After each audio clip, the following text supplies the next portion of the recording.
ചേച്ചിയുടെ മുഖത്ത് എന്താ ഒരു വികാരമില്ലാത്ത ചേച്ചി ചിരിക്കുക ചേച്ചി. എന്റെ സിനിമകളൊക്കെ കാണാറില്ലേ എന്റെ ചേച്ചി? സിനിമകളൊക്കെ കാണാറില്ലേ ചേച്ചിക്ക്? ഇഷ്ടമുള്ള സിനിമ ഏതാണ്? ഇഷ്ടമുള്ള പരിപാടി ചേട്ടന്മാരെ എന്തൊരു സുഖമാണോ? സത്യം പറഞ്ഞാൽ ഇങ്ങനത്തെ ഒരു നല്ലൊരു എനർജറ്റിക് ആയിട്ടുള്ള ഒരു ഓഡിയൻസ് നീ അടുത്തൊന്നും കണ്ടിട്ടില്ല. മാത്രമല്ല എല്ലാവരും ഹാപ്പി അല്ലേ? നിങ്ങൾ എല്ലാവരും എൻ്റെ ബാൻഡ് ഷോ കണ്ടിട്ടുണ്ടോ? പൊതുവെ ഞാൻ വേദികളിൽ വരുന്നത്, പൊതുവെയുള്ള അവാർഡിനായിട്ട് വേദികൾ വരുന്നത് ഇങ്ങനെയായിരിക്കും. എല്ലാവർക്കും നമസ്കാരം, ഒരുപാട് സന്തോഷമുണ്ട്, ഇത് വരാൻ കഴിഞ്ഞത് ഒരുപാട് സന്തോഷമുണ്ട് എന്ന് പറയും. പക്ഷെ എൻ്റെ ബാൻഡിലൊക്കെ ഇങ്ങനെയാണ് ഞാൻ സത്യം പറയും. എനർജിയുടെ ഒരു ബാൻഡ് അല്ല കുട്ടിയുടെ ചെടി കാണാൻ നല്ല ഭംഗിയാണ്. എൻ്റെ ഹൃദയത്തിന്റെ സെക്കൻഡ് പാർട്ടുണ്ട് കരളിൽ അഭിനയിക്കാൻ താല്പര്യമുണ്ടോ? ഓക്കെ, അപ്പൊ കരളിൽ അഭിനയിക്കാൻ താല്പര്യമുണ്ട്. അപ്പോൾ കരളില് ഞാൻ കുറച്ച് നിങ്ങൾക്ക് സംസാരിക്കാൻ വേണ്ടിയിട്ട് കുറച്ച് നമ്മുടെ സൂപ്പർ താരമായിട്ടുള്ള നസ്ലിൻ ഇവിടെ ഉണ്ട്. നസ്ലിൻ ഇങ്ങോട്ട് വിളിക്കട്ടെ. നസ്ലിന്റെ ഫാൻസ് ഉണ്ട് ഇവിടെ. കേട്ടില്ല വിനീതേട്ട, എന്റെ ഫാൻസ് ആണ് മൊത്തം. എല്ലാവരും നല്ലൊരു കൈയടിക്ക്. അടിപൊളി. സത്യം പറഞ്ഞ ഈ പരിപാടിക്ക് ഒരിക്കലും വരാൻ സാധ്യതയില്ലാത്തൊരു ആക്ടറായിരുന്നു ഞാൻ. പക്ഷെ നിങ്ങളുടെ എല്ലാവരുടെ സ്നേഹം കാണുമ്പോ ഉണ്ടല്ല, നമ്മുടെ ചങ്ക് കിടന്ന് പെടക്കുകയാണ്. എന്തായാലും ഒരുപാട് സന്തോഷമുണ്ട്. ചേച്ചി സുഖാണോ? ചേച്ചിയുടെ മുഖത്ത് എന്താ ഒരു വികാരമില്ലാത്ത ചേച്ചി ചിരിക്കുക ചേച്ചി. എന്റെ സിനിമകളൊക്കെ കാണാറില്ലേ എന്റെ ചേച്ചി? സിനിമകളൊക്കെ കാണാറില്ലേ ചേച്ചിക്ക്? ഇഷ്ടമുള്ള സിനിമ ഏതാണ്? എന്റെ ഏറ്റവും ഇഷ്ടപ്പെട്ട സിനിമ തട്ടത്തിൽ മറയത്ത്. എന്റെ പൊന്നു കുഞ്ഞെ, ഞാൻ തണ്ണീർ 10 ദിനങ്ങളിലാണ് ഫസ്റ്റ് അഭിനയിച്ചത്. നിനക്ക് മറ്റേ ഡയലോഗ് കൂടെ പറയായിരുന്നില്ലേ ഒരു ഭംഗിക്ക്? ഇങ്ങനെ എന്തായാലും കുഴപ്പമില്ല. ഈ അടിപൊളി പരിപാടി എന്തായാലും ഹിറ്റ് ആവട്ടെ.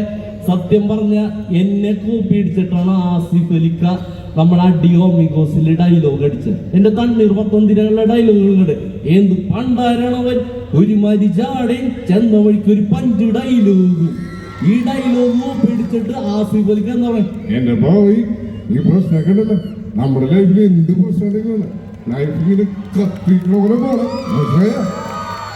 ഇങ്ങനെ പറയട്ടെ. അപ്പൊ എന്നെ കൂപ്പിടിച്ചിട്ടല്ലേ ആസിഫ് അലിക്ക് വലിയ സ്റ്റാർ ആയത്. എന്തായാലും കുഴപ്പമില്ല. എന്തായാലും നമ്മുടെ മുതുകാട് സാർ ഇവിടെയുണ്ട്, നമ്മുടെ മജീഷ്യൻ മുതുകാട് സാർ ചേട്ടാ കണ്ണു ചേട്ടാ വിളിച്ചോട്ടെ. ഇതെന്താണ്? ആർക്കും ഒരു വികാരമില്ലല്ലോ. ഞാൻ വിളിക്കുകയാണ് നമ്മുടെ മുതുകാട് സാറിനെ. യെസ്,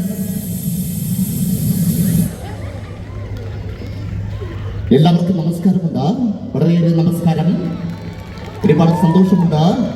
എന്താ കൂവ് ഇത് എനിക്ക് മനസ്സിലാക്കുന്നില്ല. ഇത് നിങ്ങളുടെ ആരാധകരുടെ ആവേശമാണോ അതോ എനിക്കെതിരെ കൂവുന്നതാണോ എന്നെനിക്ക് മനസ്സിലാകുന്നില്ല. ഇപ്പോൾ നിങ്ങളുടെ നല്ലൊരു കൂവൽ ഞാൻ പ്രതീക്ഷിക്കുന്നു. നന്നായിട്ട് ഒരു കൂവുക, ഒരു മികച്ച ഒരു കൂവൽ. മനസ്സിന്റെ അടിത്തട്ടിൽ നിന്ന്, ഹൃദയത്തിന്റെ 4 അറകളിൽ നിന്നോ തുളച്ചു കയറുന്ന മറ്റൊരു നല്ലൊരു മികച്ചൊരു കൂവൽ തന്നെയായിരുന്നു അത്. എന്തായാലും എന്താണ് കുട്ടിക്ക് മാനസികമായി എന്തെങ്കിലും പ്രശ്നങ്ങളുണ്ടോ? ഒരു പ്രശ്നമില്ല. എന്ത് പ്രശ്നങ്ങളുണ്ടെങ്കിലും നമ്മൾ ഇയാളെ ബന്ധപ്പെടുക. എന്റെ ഫ്രണ്ടിലേക്ക് ആ കണ്ണു വെച്ച ചേട്ടനെ ഞാൻ കഴിഞ്ഞ ദിവസം കാണുകയുണ്ടായി. ചേട്ടൻ എന്നെ മൈൻഡ് ചെയ്തത് പോലുമില്ല, ഒരു പിഞ്ചിരി പോലും തൂങ്ങുകയില്ല. ചേട്ടൻ ഇപ്പോൾ എന്റെ മുഖത്ത് നോക്കി കണ്ണുകൾ അടച്ചുകൊണ്ട് ഉറങ്ങാൻ ശ്രമിക്കുകയാണ്. എനിക്ക് തോന്നുന്നു ചേട്ടൻ ഏതോ ഹിപ്നോട്ടൈസ് അവസ്ഥയിലാണ്, ഏതോ പാരൽ വേണ്ടിയാണെന്ന് തോന്നുന്നു. ആരാണ് ഇവിടെ കാന്താര ഓണാക്കുന്നത്? കിടന്ന് കാറുന്നത് കാണുന്നു. എന്തായാലും എല്ലാവരുടെ മനസ്സിന് ശാന്തമാക്കുക. ഈ പരിപാടിയിലേക്ക് എന്നെ ഇങ്ങോട്ട് കൊണ്ടുവന്നത്, ഈ പരിപാടി എന്നത് പറഞ്ഞ് നമ്മുടെ ആറാട്ടാണ്. അവിടെ ചോദിച്ച പ്രാവശ്യം പറഞ്ഞു വന്നില്ല. നല്ല സിംഗറാണ്.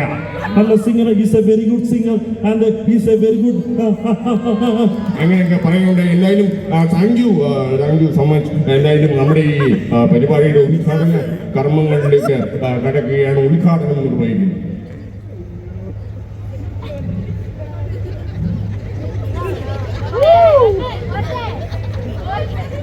പ്രിയ സഹോദരി സഹോദരന്മാർ,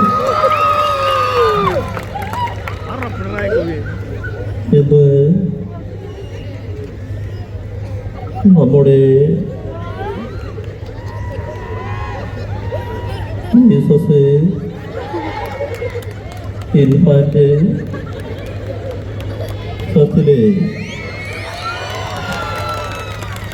പെരുന്നാളിനോട് അനുബന്ധിച്ച് നടക്കുന്ന ആഘോഷ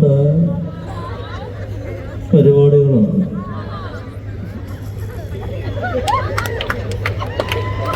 അല്ല, ഞാനിവിടെ ആർക്കും സംഗീതം പഠിപ്പിക്കല്ലേ, ആന മൂടിക്കൊണ്ടിരിക്കാൻ. ആരാ അവിടെ കിടന്ന് കാറുന്നത്? നിങ്ങളപ്പോൾ വിചാരിച്ചിട്ടുണ്ടാകും ഞാൻ ഈ വേഗതയിൽ സംസാരിച്ചാൽ ഈ പരിപാടി ഇന്നൊന്നും അവസാനിക്കുകയില്ലെന്ന്. പക്ഷെ എനിക്ക് നല്ല രീതിയിൽ സംസാരിക്കണം. ആ ചിരിച്ചുകൊണ്ടിരിക്കുന്ന ആ വ്യക്തിയെ കണ്ടില്ലേ? മുഖ്യമന്ത്രിയുടെ മുഖത്ത് നോക്കി ചിരിക്കുക. എന്താണത്? അങ്ങനെയുള്ള ഒരു പരിപാടികളും വേണ്ട. ഈ പരിപാടികളുടെ വിജയത്തിന് വേണ്ടി സർക്കാർ ഒപ്പമുണ്ട്. പക്ഷേ നമ്മളെ ഭയപ്പെടുത്താനാണ് നിങ്ങളുടെ ഉദ്ദേശമെങ്കിൽ കർശനമായ നടപടിയുണ്ട് എടുക്കുന്നത്. അല്ലേ, ഈ പരിപാടിയുടെ വെടിക്കെട്ട് പരിപാടികളൊക്കെ നടക്കുന്നത് നമ്മുടെ ദുബായ് ജോസാണ്. ദുബായ് ജോസിന് വിളിക്കട്ടെ.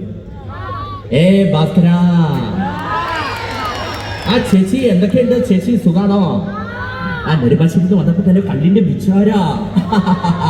ചേച്ചി അടിച്ച് കയറി വാ. കള്ളോ കപ്പയോ കരിമീനെ കൊഞ്ചോ ചേട്ടന്മാരെ, കള്ളോ കപ്പയോ കരിമീനെ കൊഞ്ചോ എന്നെ അടിച്ച് കയറി വാ. ചേട്ടൻ അടിച്ച് കയറി വാ. ചേട്ടൻ അടിച്ച് കയറിക്കൊണ്ടിരിക്കുകയാണ്. അപ്പൊ എന്തായാലും ഒരുപാട് സന്തോഷമുണ്ട് സൂര്യ. ഏതായാലും ഈ വർഷത്തിൽ മറ്റൊരാളും വൈറലായി. മറ്റൊരാൾ വൈറൽ നമ്മുടെ സുരേഷ് കൃഷ്ണ വൈറലായി. അദ്ദേഹം കൂടെ ഉണ്ടല്ലോ. എല്ലാവർക്കും നമസ്കാരമുണ്ട്. ഞാൻ സുരേഷ് കൃഷ്ണ. എന്താ ചേച്ചി ചേട്ടന്മാരെ എല്ലാവർക്കും നമസ്കാരമുണ്ട്. ഒരുപാട് സത്യസന്ധമായിട്ട് ഞാനൊരു കാര്യം പറയാം. ചേട്ടൻ എന്തെങ്കിലും പ്രശ്നമുണ്ടോ? ചേട്ടൻ എന്തെങ്കിലും പ്രശ്നമുണ്ടോ എന്നോട് പറയൂ. ചേട്ടൻ റേഷൻ കടയിൽ പോണോ? ചേട്ടൻ സഞ്ചി എന്റെ എടുത്ത് വെച്ച് ഞാൻ ബൈക്കുമായിട്ട് വരാം. അപ്പൊ എല്ലാവരും ഈ പരിപാടി ആസ്വദിക്കുക. നന്ദി, നമസ്കാരം. അപ്പോ അദ്ദേഹം കിടന്നു പോയി. ഇനി ഞാനൊരു പാട്ട് പാടാൻ ആഗ്രഹിക്കുകയാണ്. ഇത്രയും ഗായകർ പാടുമ്പോൾ ഒരു പാട്ട് മുഖ്യമന്ത്രി പാടാതിരിക്കുന്ന മോശമല്ലേ? ഞാൻ മാത്രമല്ല, ഒരുപാട് താരങ്ങൾ പാടുന്നു. Play the song, Mahesh song.